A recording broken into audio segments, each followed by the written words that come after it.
We on, we on, menace. I'm coming back, baby. Yeah, coming back, menace. Back to the throne. King, back to the throne. Menace.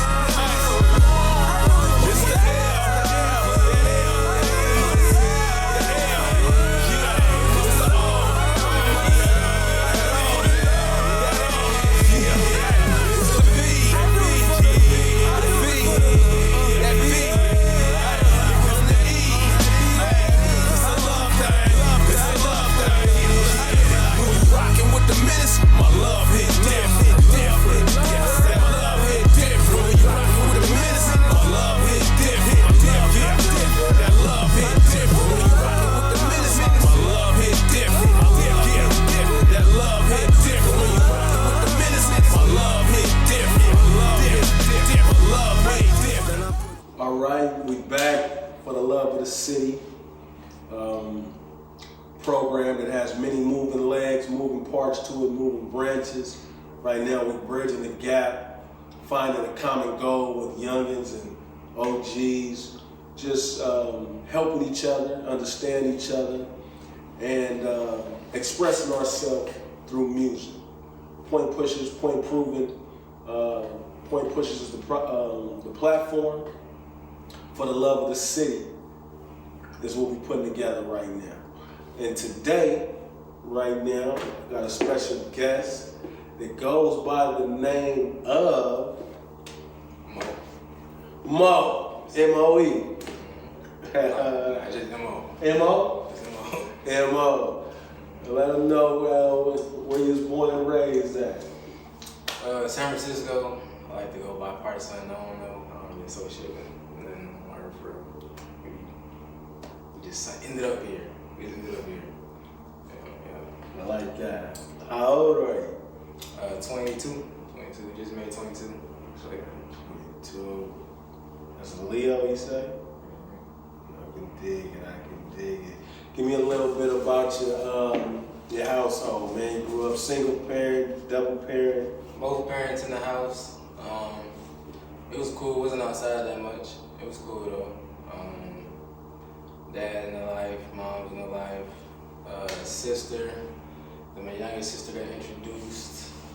She's like 7, 8 now. Yeah, for the most part, it was cool though. Not too much drama, parents gonna be parents, how they arguments and stuff like that. But just learning, it really shaped me to be a person that just sit back and just look at everything. I'm real observant. I don't really say too much. Yeah, that's pretty much how I can dig it. On a scale of 1 to 10, 10 being you are the person you want to be at this point in your life. You're hitting on all cylinders, spiritually, mentally, physically. You're exactly where you want to be as a person. On a scale of 1 to 10, where would you say that? Probably like a 5. And the close people that's close to me would probably be like 7, 8. People that not close to me would see what I do, they'd probably be like 9. But me personally, I can go harder. Even when I am going hard, I feel like I can go harder. It's just so many areas to touch up on. It's hard to stay focused on everything. And then if I feel like I narrow it down to just 1, 2, 3 things, I feel like something else falling out. And I think that just comes to being human. Can't really be perfect in all the areas. And to be human, something got to be unbalanced. Like, if something might be at 50, something might be at 70, something might be at 80, but it's never really a time where everything is just perfectly at 70s across the board for me. It's just, life just be hitting sometimes. Sometimes you gotta do something else to get that more attention, and then something might start slipping, but then you gotta go back to that. So, but it make it more exciting though. Keep you occupied, keep you busy, never a dull moment. I can dig that. What do you currently do for a living right now? I do a lot, mainly in the drink industry, serving alcohol, bartender, barista, and then I got my own clothing brand, Madari Official. Yeah, so just being creative in any way I can be. I do a lot of side tasks, so I might be a skater then one day, might be a producer the next day, might be. I do a lot of things. I just try to stay free, not buying just to one thing, but to make everything in just one, just a creator, just creating things, staying out the way. To be honest. Okay, so what? Give me something that Mo does in his Mo time. Like, what's some of your hobbies? What you enjoy doing when you set all the business down and aside, and somebody's like, man, let's go kick it, or a good time with yourself or your girlfriend, whatever the case. What does Mo do in Mo time? What does he enjoy doing? It's really like I'm always working, and when I'm not working, I'm working. And even when I'm asleep, I'm working. It all plays a part. So it's like, I'm more of a guy that like, if it's 10 days, and let's say 10 days equals to a whole year, I'm only gonna take one day off. So I might get like 1 month out of the year or 2 weeks out of the year where I'm like, okay, let's just do something out of the ordinary that I'm uncomfortable with. This year we went to Japan, first time on a plane, so that definitely was out of my comfort zone, but it turned out good though. So we're a workaholic, and then we'll take that one big break just to completely thaw out, see something that we're not used to seeing, experience things we're used to experiencing, and yeah. But I would say on a micro level, probably just walking like areas I ain't never been before, and just late night, just walking and having that long talk with yourself. I feel like that's the best way I can stay organized, is just going to a spot I ain't never been before, adapting to the environment, and just talking with myself, getting my schedule together, my days together, and asking myself, how am I doing, how am I feeling, just having that time where I can just sit back with myself, but not being in an environment that I'm familiar with. Because sometimes the way you move and the way you act can be attached to the environment you used to be in. And that's why sometimes when you get at home, you try to do work, it's hard to be focused at home. So you go to somewhere else, you can all of a sudden you can still be tired, but you can be more productive somewhere else that you're not used to being in than what your current situation is at. Yeah. Okay, so are these some places where people can catch a smile on Mo's face, like where you're laughing and you're in laughter? What are some of those things? Where would you might be doing, or where would you might be when somebody can catch a smile on your face? It's hard to catch a smile. I don't like to be around people. I like to be solo. Like and living that real Batman life. Like you see me when you see me, but for the most part, I like to just keep everything that makes me happy, or just time with myself, just to be time with myself. I don't really like people know where I'm at. I know it's a thing nowadays, everybody got your location, your best friend got your location. I don't really like doing all that. I think I find joy in knowing that I'm on Earth and I only know where I'm at. I know what I'm doing, and it's just reservative, because at this point, everything is shared. Like, I like let me keep something to myself, That's why, and that's another something that also hinders me too, is like keeping everything to myself. Like, I know I got all these talents, but it's like, what talent I'm just gonna be like, okay, this is just for me, so that I can enjoy.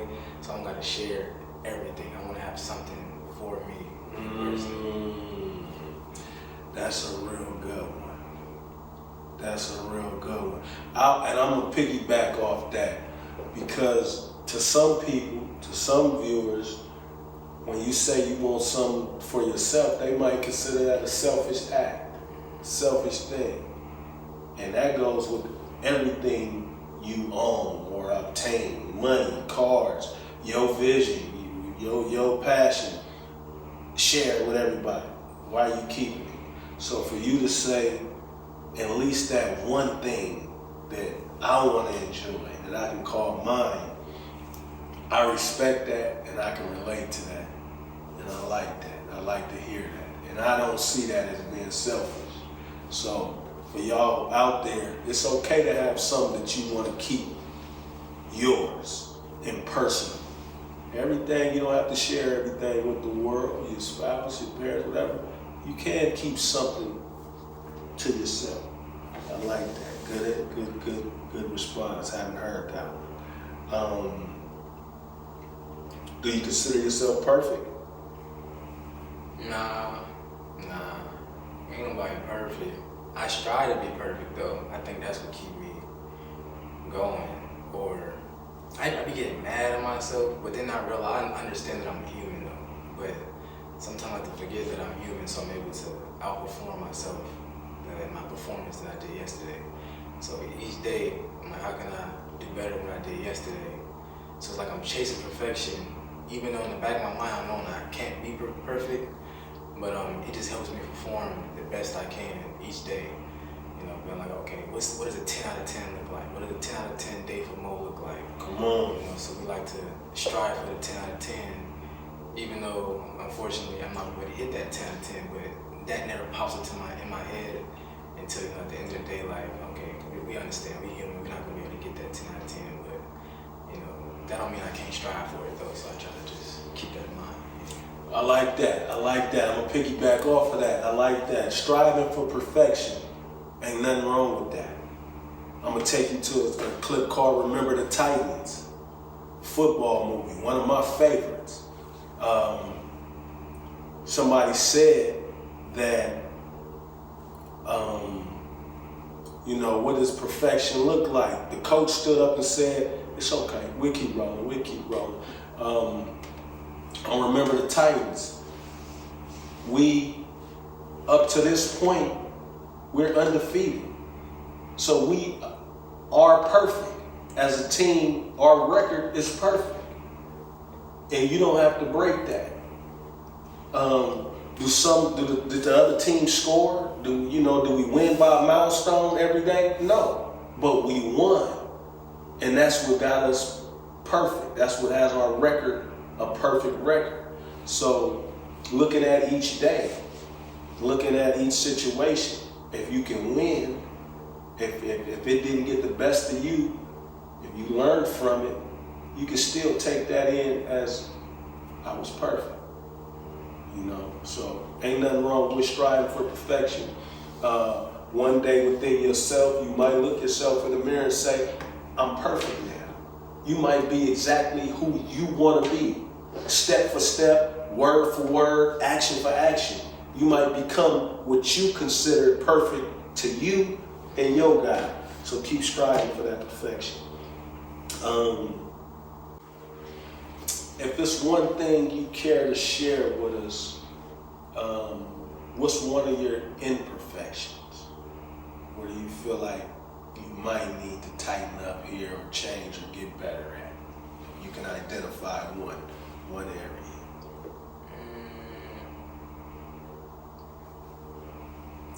Probably like, I understand who cool people is and what's bad people, but I don't really like to deal with people because people, like if it's an equation, like what is the most problems or like the most times in life where I'm like irritated or mad or uncomfortable, another human being is always in that equation. So I try to stay away from human beings, you know. But some people be cool.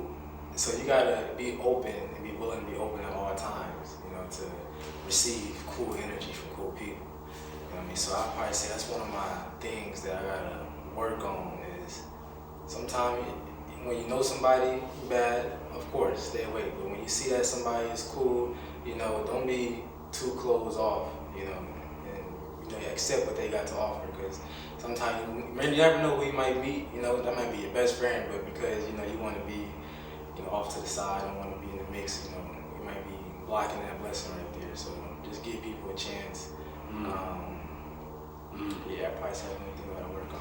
I like that. I chime in on that. I definitely can relate. Again, the world makes you a menace. I wasn't born a menace.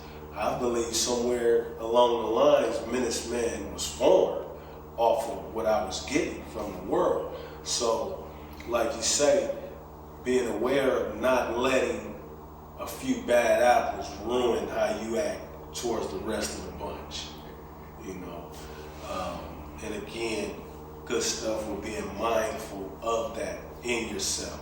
You could meet a best friend, you could meet a business partner, you could meet somebody cool, but because all these other bad apples got you so how you are, you didn't get that a chance. So keep working on that. That's cool. If you were sitting with a trusted elder, OG, peer, what's one question you might have for them? If it was one word to describe, if it was 3 words to describe 3 categories of versions of yourself, what would those 3 words be? Loving. I always start with loving. I was a love child. I'll never forget that. My parents had me when they was married. God is love, and I was created off of love, first and foremost.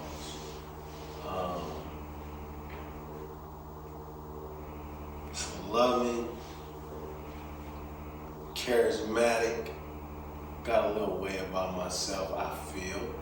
You know, I do music. There's a certain swag or character that comes out in different songs, different women, and I might carry myself or approach them a different way. Certain cats on the street, I might be more this or more that. So charismatic, loving, charismatic, and I would say this answer probably wouldn't be here until maybe this last year or 2, growing and getting to this point. But I have to add forgiving, because when people do stuff to you, you got a hard time forgiving. And I understand with not being perfect and a child of God, if with all my sins, whatever, if I'm trying to get in them gates and get into heaven, I'm looking for forgiveness at the end of the day. So loving, charismatic, and forgiving. Music. What's your level of light, passion for music? How did that come about? Music. How you feel about it? I like music. It's one of them things where it's like, it's kind of like meat, cooked meat, and like music is like the seasoning. So it's like, imagine life with no seasoning. Like there's no music. So it's, I feel like music got the seasoning to life, and that's like just with sound in general. Like imagine just looking at water, but you can't hear the waves, you can't hear the birds chirp. Like it just adds to the ambiance, to your environment. So definitely, the way I look at music, just from the smallest pencil, like the pencil tapping to people tapping their feet, it's just, it allows me to, when I'm making beats or, making a song, pull from different elements that, people don't usually pull from. So yeah, I like music. Help me stay calm, bring out different versions of you. And then also I feel like no sound is also music too.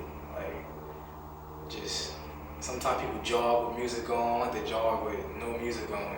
You can just hear your heartbeat, hear your breath, feel the rhythm and pace of life. It's always calm, and then when you actually like art, the art of music, even when it be chaotic, you can hear the rhythm, hear the beautifulness, and in the pain and the chaotic sounds going on. Like it's all art at the end of the day. So music helps me stay calm in many different areas. Okay, I'm gonna touch on something, but before I do that, let them know What role do you play in music? What all do you do when it comes to music? Pretty much. Or your capabilities? Capabilities. I can make beats.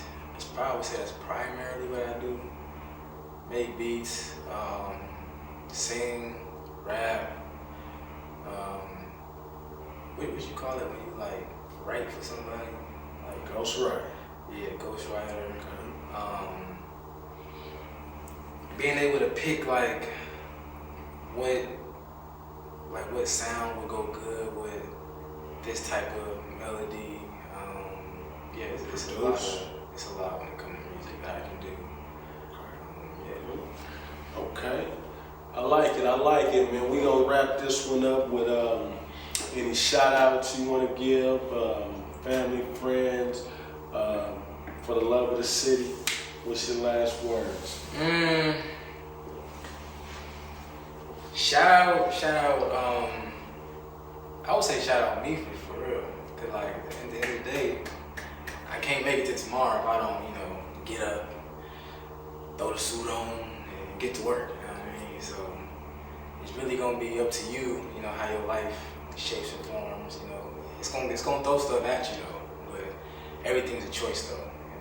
Bad stuff comes, you got a choice to handle it good or handle it, in a way that's not gonna be beneficial. So yeah, that's a shout to you. Before we go, that's what music is the seasoning to the world. The world was the meat. Music is the seasoning, is what he said. I've never heard that. I gotta give him some points and some love on that. Music is the seasoning to the world. I don't know about y'all. I don't like bland food. I don't eat just food cooked as is. There's always a sprinkle of this or that, or those tastes got to come together for a mixture of something to give me some taste. So music being the season, we gonna keep that as that's gonna be a song, a theme to something. Music is the seasoning to the world. Remember that. Give it to you, brought to you by Mo. 100, man, we out of here. For the love of the city, Minister Man with Mo. Good stuff. That was a gem.